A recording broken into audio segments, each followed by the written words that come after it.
restrict my talk to the technical aspects that courts normally address.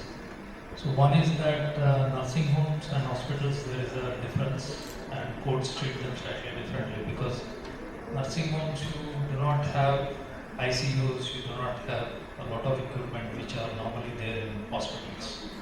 But when a court looks at a building and it asks for certain fire and life safety aspects, then it looks at what are the type of occupants which are going to be there. Are the occupants fit first? Are the occupants familiar with the building? And third, is there a sleeping risk? So when a person is sleeping, obviously his reaction is much lower. When you look at hospitals and nursing homes, all three problems are there. And that is why courts treat hospitals as the most critical occupants. And you find that the maximum requirements from fire and life safety point of view are in hospitals and nursing homes, considering these three aspects. That you have occupants who cannot evacuate on their own. Second, you have a sleeping risk. And third, they are not familiar with the building. The second aspect is that you cannot evacuate patients. Okay? Patients have to be protected within the premises. And that is what we call the defend in place strategy. It's like a ship at sea. If there is a fire in the ship, you cannot evacuate people from there. They have to be dependent on the ship. Similarly, for hospitals and nursing homes, we have to defend the patients within the premises. And this is done by compartmentation. So when we look at different aspects which are applied, we have basically 5 tactics. We have fire prevention, we have compartmentation, we have means of egress, detection and alarm, and the last one is fire protection. Unfortunately, in this country, we focus only on the last aspect, which is fire protection. We don't focus on the other aspects at all.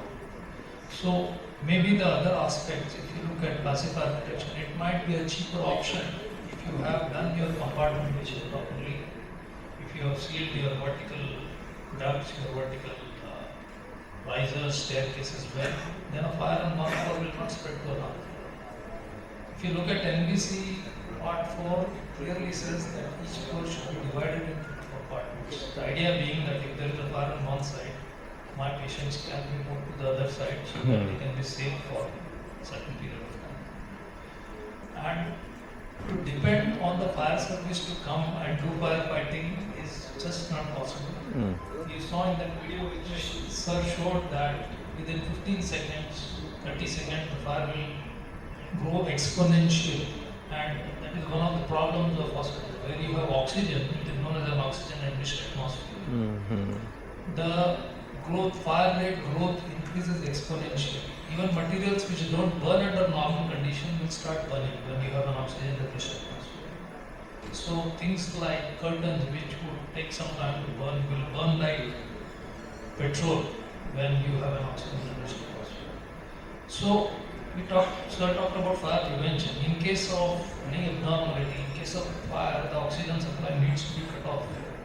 The electricity needs to be cut off. So all these aspects if we are looking at, we look at fire prevention, we look at compartmentation, we look at means of egress, then I think our dependence on fire protection, active fire protection, on the fire service to come and only then after that the rescue will start, that should not happen. And one final point I would like to make is that once hospital or nursing home is operational, then you have the aspect of fire safety management. How well do people know the fire hazards? How quickly can they react? And how correctly can they react? So if we have staff who are well trained, who know what to do when there is a fire, I think we will overcome 80-90% of the fires. The problem happens because people don't know what to do. We think that जब आग लगेगी तो extinguisher का instruction पढ़ के चला लेंगे, ऐसे नहीं होता है. So we need to know, we need to practice. There is a written document, we are very good in writing documents, and you will find all good hospitals with a very good emergency procedures. Yes. When it comes to implementing that, that is where we fail. So unless we take it seriously, we practice it, and we implement it in spirit, I don't think we will be able to overcome this problem. Thank you. Thank you, Pratap bhai. I think very well articulated. Whatever is he's explained, it is